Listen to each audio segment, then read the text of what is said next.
Segunda carta de Pedro, capítulo 1. Simão Pedro, servo e apóstolo de Jesus Cristo, aos que conosco alcançaram fé, igualmente preciosa pela justiça do nosso Deus e Salvador Jesus Cristo. Graça e paz vos sejam multiplicadas pelo conhecimento de Deus e de Jesus nosso Senhor, visto como seu divino poder nos deu tudo o que diz respeito à vida e piedade, pelo conhecimento daquele que nos chamou pela sua glória e virtude, pelas quais ele nos tem dado grandíssimas e preciosas promessas, para que por elas fiqueis participantes da natureza divina, havendo escapado da corrupção que pela concupiscência há no mundo.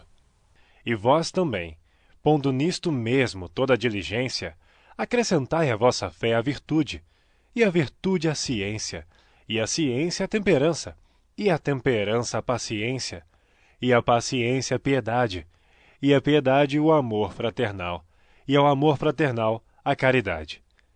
Porque se em vós houver, e abundarem estas coisas, não vos deixarão ociosos, nem estéreis no conhecimento de nosso Senhor Jesus Cristo, pois aquele em quem não há estas coisas é cego, nada vendo ao longe, havendo-se esquecido da purificação dos seus antigos pecados.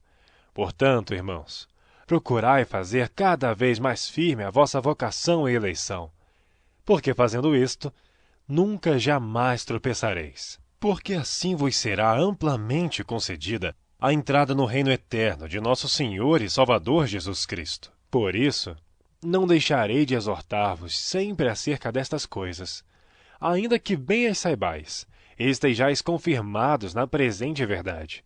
E tenho por justo, enquanto estiver neste tabernáculo, despertar-vos com admoestações, sabendo que brevemente hei de deixar este meu tabernáculo, como também nosso Senhor Jesus Cristo já mo tem revelado.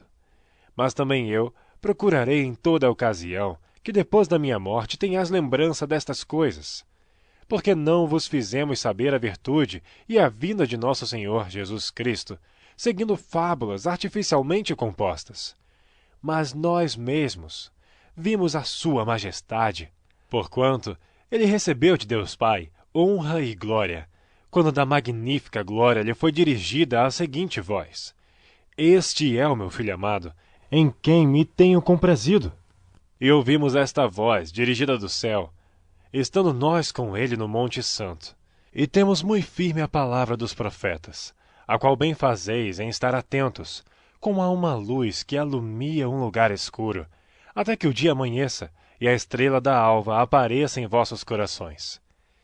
Sabendo primeiramente isto, que nenhuma profecia da Escritura é de particular interpretação, porque a profecia nunca foi produzida por vontade de homem algum, mas os homens santos de Deus falaram inspirados pelo Espírito Santo. Capítulo 2. E também houve entre o povo falsos profetas, como entre vós haverá também falsos doutores, que introduzirão encobertamente heresias de perdição, e negarão o Senhor que os resgatou, trazendo sobre si mesmos repentina perdição. E muitos seguirão as suas dissoluções, pelos quais será blasfemado o caminho da verdade, e por avareza farão de vós negócio com palavras fingidas, sobre os quais já de largo tempo não será tardia a sentença, e a sua perdição não dormita. Porque se Deus não perdoou aos anjos que pecaram, mas havendo-os lançado no inferno, os entregou às cadeias da escuridão, ficando reservados para o juízo, e não perdoou o mundo antigo, mas guardou a Noé, pregoeiro da justiça, com mais 7 pessoas ao trazer o dilúvio sobre o mundo dos ímpios, e condenou à destruição as cidades de Sodoma e Gomorra, reduzindo-as a cinza e pondo-as para exemplo aos que vivessem impiamente. E livrou o justo Ló, enfadado da vida dissoluta dos homens abomináveis, porque este justo, habitando entre eles, afligia todos os dias a sua alma justa, vendo e ouvindo sobre as suas obras injustas. Assim, sabe o Senhor livrar da tentação os piedosos e reservar os injustos para o dia do juízo, para serem castigados. Mas principalmente aqueles que segundo a carne andam em concupiscências de imundícia e desprezam as autoridades, atrevidos, obstinados, não receando blasfemar das dignidades, enquanto os anjos, sendo maiores em força e poder, não pronunciam contra ele juízo blasfemo diante do Senhor, mas estes, como animais irracionais, que seguem a natureza, feitos para serem presos e mortos, blasfemando do que não entendem, perecerão na sua corrupção, recebendo o galardão da injustiça, pois que tais homens têm prazer nos deleites cotidianos. Nódoas são eles e máculas, deleitando-se em seus enganos, quando se banqueteiam convosco, tendo os olhos cheios de adultério, e não cessando de pecar, engodando as almas inconstantes, tendo o coração exercitado na avareza, filhos de maldição, os quais, deixando o caminho direito, erraram seguindo o caminho de Balaão, filho de Beor, que amou o prêmio da injustiça, mas teve a repreensão da sua transgressão. O mudo jumento, falando com voz humana, impediu a loucura do profeta. Estes são fontes sem água, nuvens levadas pela força do vento, para os quais a escuridão das trevas eternamente se reserva. Porque falando coisas muito arrogantes de vaidades, engodam com as concupiscências da carne e com dissoluções aqueles que se estavam afastando dos que andam em erro, prometendo-lhes liberdade, sendo eles mesmos servos da corrupção.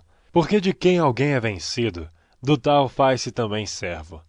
Porquanto se depois de terem escapado das corrupções do mundo, pelo conhecimento do Senhor e Salvador Jesus Cristo, forem outra vez envolvidos nelas e vencidos, tornou-se-lhes o último estado pior do que o primeiro.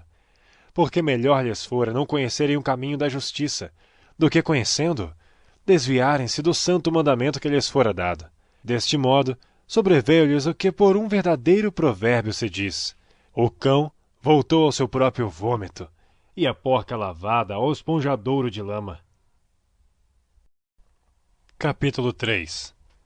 Amados, escrevo-vos agora esta segunda carta, em ambas as quais desperto com exortação o vosso ânimo sincero, para que vos lembreis das palavras que primeiramente foram ditas pelos santos profetas, e do nosso mandamento como apóstolos do Senhor e Salvador, sabendo primeiro isto, que nos últimos dias virão escarnecedores, andando segundo as suas próprias concupiscências, e dizendo: onde está a promessa da sua vinda? Porque desde que os pais dormiram, todas as coisas permanecem como desde o princípio da criação.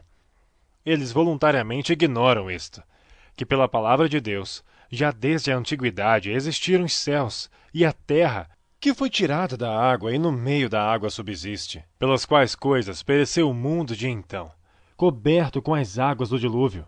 Mas os céus e a terra que agora existem, pela mesma palavra, se reservam como tesouro, e se guardam para o fogo, até o dia do juízo e da perdição dos homens ímpios. Mas, amados, não ignoreis uma coisa, que um dia para o Senhor é como 1000 anos, e 1000 anos como um dia. O Senhor não retarda a sua promessa, ainda que alguns a tenham por tardia, mas é longânimo para conosco, não querendo que alguns se percam, senão que todos venham a arrepender-se. Mas o dia do Senhor virá como ladrão de noite, no qual os céus passarão com grande estrondo, e os elementos ardendo se desfarão, e a terra e as obras que nela há se queimarão.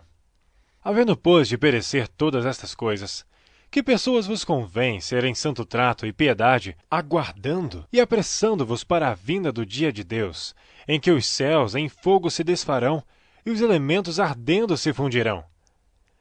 Mas nós, segundo a sua promessa, aguardamos novos céus e nova terra, em que habita a justiça. Por isso, amados, aguardando estas coisas, procurai que dele sejais achados imaculados e irrepreensíveis em paz. E tende por salvação a longanimidade de nosso Senhor, como também o nosso amado irmão Paulo vos escreveu, segundo a sabedoria que lhe foi dada. Falando disto, como em todas as suas epístolas, entre as quais há pontos difíceis de entender, que os indoutos e inconstantes torcem, e igualmente as outras escrituras, para sua própria perdição.